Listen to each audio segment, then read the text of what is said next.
Okay, so in this video I'll be going over the first out of 3 different methods for setting up a good starting point for a nice bass tone. I'll also be going over how you set everything up in Reaper. So I actually wanted to cover all 3 different methods in one video, but when I tried to do it, I just quickly realized that there was too much to cover, so I couldn't really do any of it justice. So I decided to split it up into 3 different videos. And just so you know, all the plugins that I'll be using will be free. In fact, they will all be Reaper stock-in plugins with the exception of 2 different saturations and some cab impulse responses. But I'll link everything you need down in the description. So first of all, let's just take a listen to what the tone sounds like on its own, and then let's listen to what it sounds like inside a mix. So.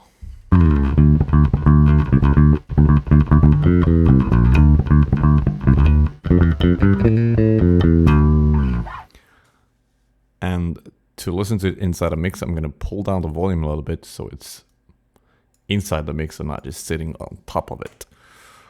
Okay, let's take a listen.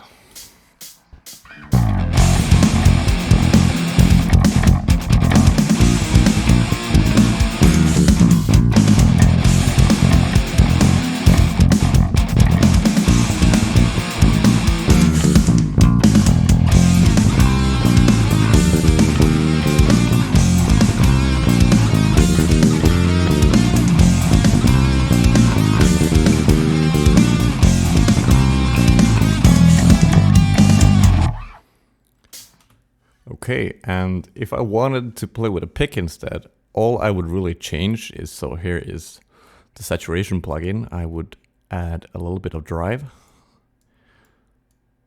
And then I would add a little bit of low end. This is a multi-band compressor. I'll be going over all of it later. This is a multi-band compressor, and I'm just adding 1.5 gain to the low end. And then around 150 Hertz, I'm gonna add 1.5 dB, and then on the limiter, I'm gonna pull off a little bit. And so with a pick, it would sound like this.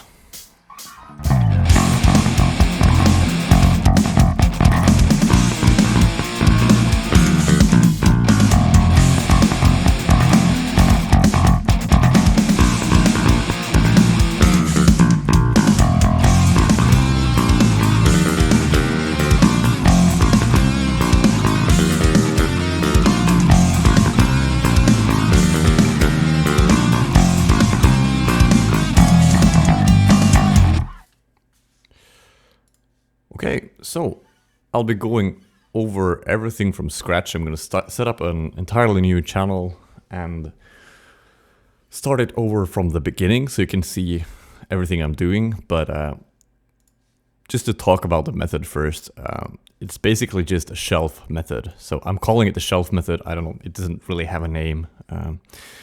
The only time I can really think of where you find it commonly is with guitars. When they put a tube screamer in front of the amp and they use it simply to cut out some of the low end to get a better frequency, like a better response from the distortion from the drive, less muddiness, just a tighter response. And that's basically what we're doing here. We're just, except we're also removing some high end. That's optional. I like to do it. You don't have to do it, but I think it sounds better. So the method is basically just you remove a lot of low end, you remove a lot of high end, and then you drive the signal hard. You can go anywhere from just a little bit of distortion to quite a lot. Here I'm using quite a lot because it's of course inside a sort of rocky mix. It also gives the benefit that you can compress inside the chain. And the nice thing about that, so in between, like while you have a lot of the low end cut, because one of the normal problems with bass is that you have so much low end that any compressor you throw on it is basically just going to respond to the low end. It's not going to do anything to the mids. But since we have them cut really hard, it's going to respond a little bit more to the mids. It's just a very quick and simple method to get a get the dynamics under control and get your bass to cut through a mix. And it works on basically anything. You can just set up less saturation, less drive, and drive the signal less hard, limit it less if you want, you know, a more dynamic or a thumpier tone or whatever. And for a metal tone or something like that, then you just drive it harder. It works really well. It works with or without a cab impulse response. Right here, I'm not using a cab impulse response, but works just as fine.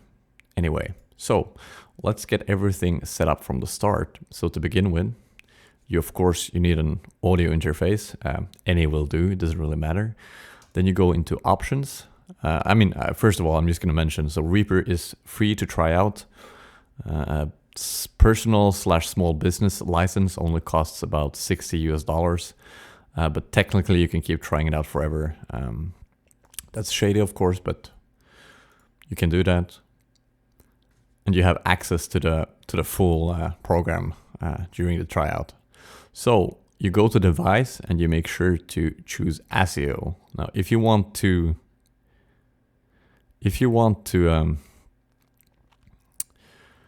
edit things when you don't have your interface turned on, then you have to go here and switch to Waveout. But yeah, you choose ASIO and then you make sure to find your inputs here. And if you want to say stream or play live in some other program, then I suggest that you put the output from Reaper as your input in that program. As an example, that's sort of what I have right now. I have it. I have the channels wired a little bit differently, so I get the microphone as well. I'm not running the microphone through Reaper, but I am basically using that method. So you can take the output from Reaper and use that as your input, your microphone input in, say, OBS or whatever. And then request block size I would use. 128 or 256 I suggest doing. So the higher it is, the more latency you get, but the less strain it does on the CPU. So 128 or 256 is very low latency, and you shouldn't run into any problems with it. So I suggest doing one of those two. Aside from that, there's not really much you need to know about setting it up. Just double click, you add a new channel. Then to record in here, you need to arm it and then right click and have monitor input. And from that point, you can hear yourself.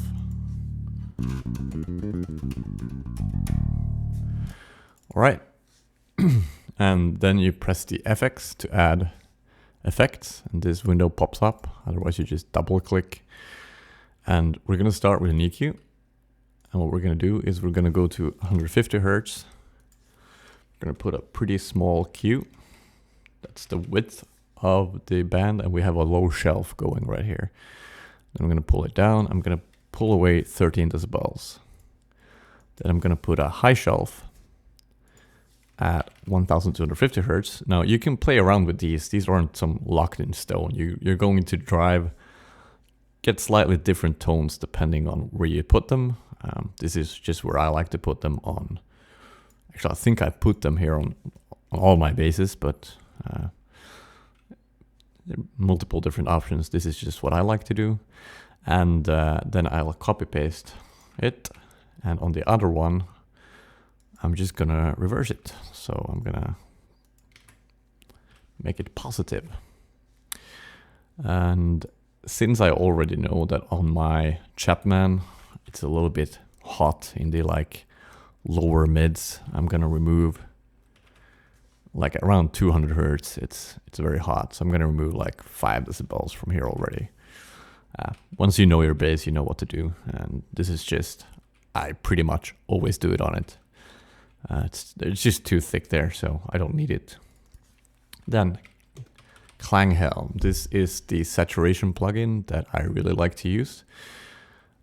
The idea behind it is that we want to drive the signal hot, and because we've been removing so much stuff from here, right now we're not getting a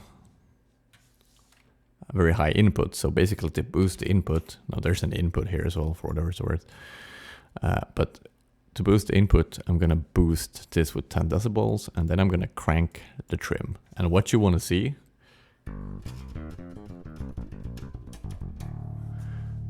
what you really wanna see is, oh yeah,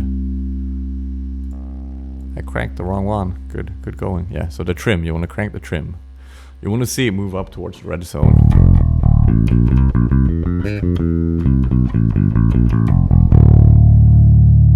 Because we're basically limiting, like a soft limiting with this saturation plugin. And then I always crank these, but you don't have to. So these basically set the harshness and the frequency response. So this puts it towards the high end, this towards the low end.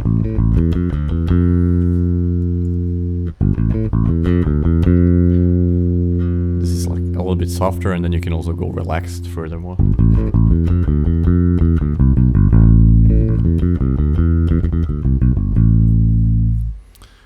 But for this, I'm not gonna use relaxed, I'm gonna crank those, and then I'm gonna bring down the output a little bit. This is just to make sure that we're not clipping inside a chain or anything, because we're driving the signal hot right now. So as I mentioned, this is a good point to add some compression to the low mids. I mean to the chain, because we have a lot of the lows removed. And I'm gonna use pretty quick. I'm gonna use the pretty slow attack and a very quick release. Moderately high. You can play around with this. Actually, I'm gonna put it a little bit lower so I can go a little bit deeper.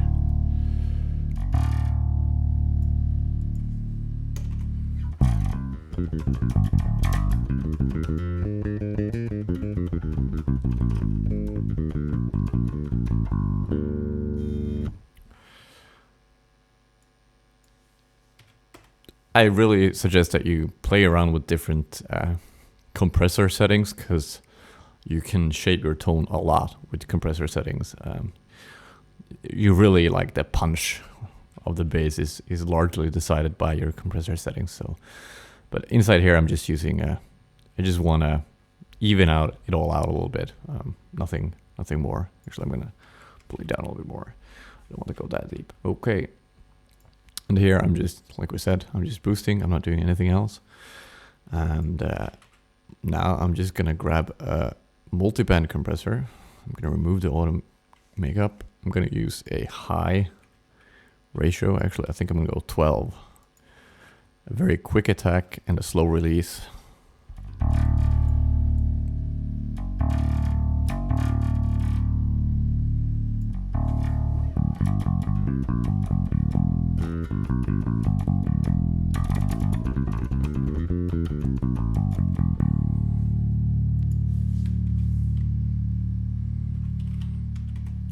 Something like that.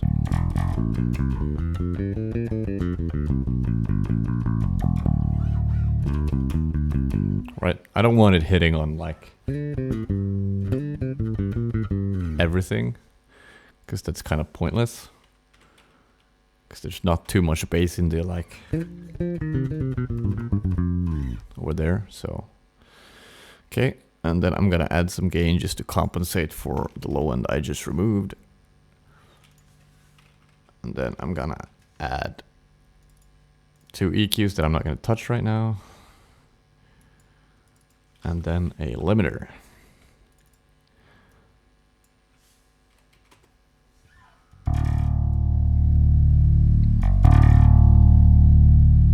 So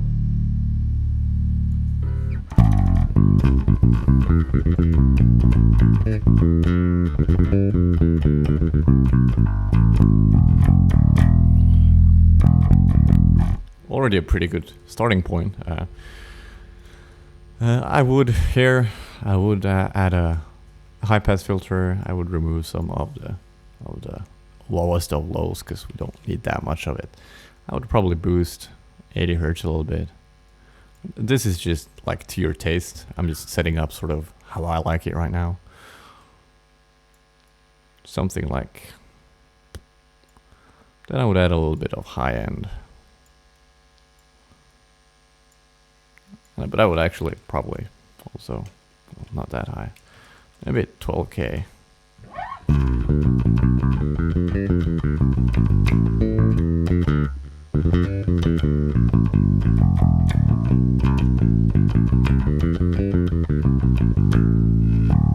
This is already a pretty good starting point, and you can go anywhere from a tiny bit of saturation, which is what we have right now, to, I mean, this gets pretty ugly, but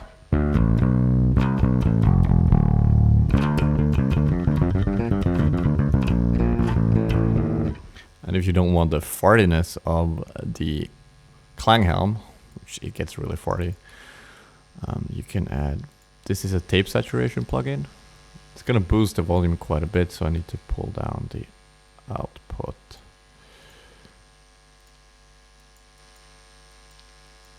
Just crank it. And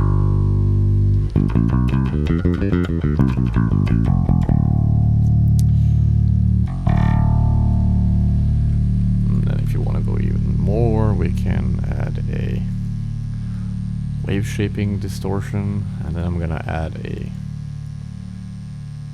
I need to add an EQ just to pull down the volume. Again, I'm just managing so I'm not clipping unnecessarily inside a chain, because this is gonna boost the volume quite a bit. So I'm just compensating.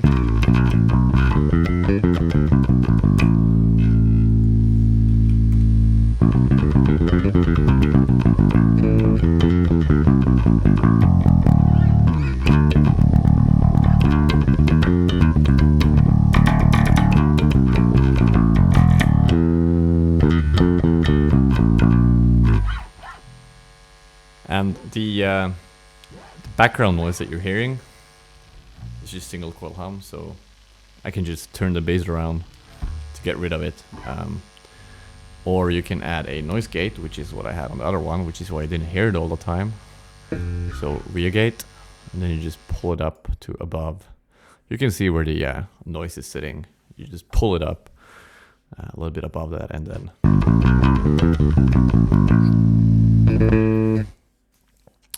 and like I said, you can add a cab impulse if you want to. If you want to add a cab impulse, then you just reverb. No, there are other. I have a nadir as well. Ignite impulses, impulse response loader, but it has some delay actually. Reverb seems to respond the best, as far as I can tell. So you have two controls here. So the dry is the signal without the reverb running, and the wet is of course with it. So now we don't want anything, we just want the cab right now.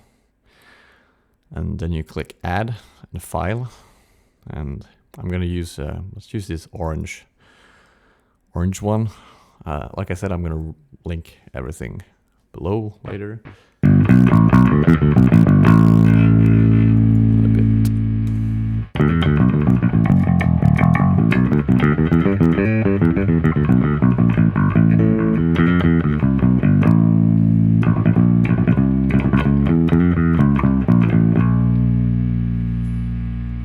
So that's simple.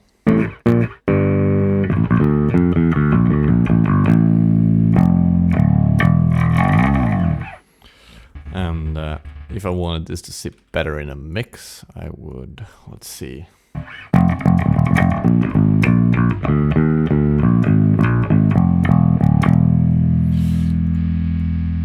Add some high end.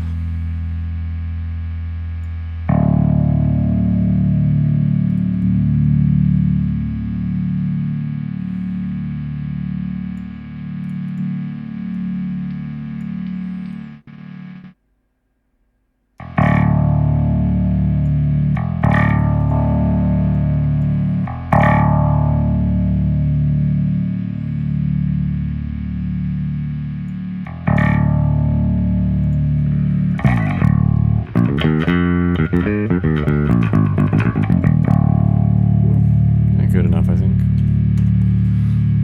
Let's pull down the volume a bit and see how it actually would sit in a mix. Well, in this mix. Not like every mix is the same.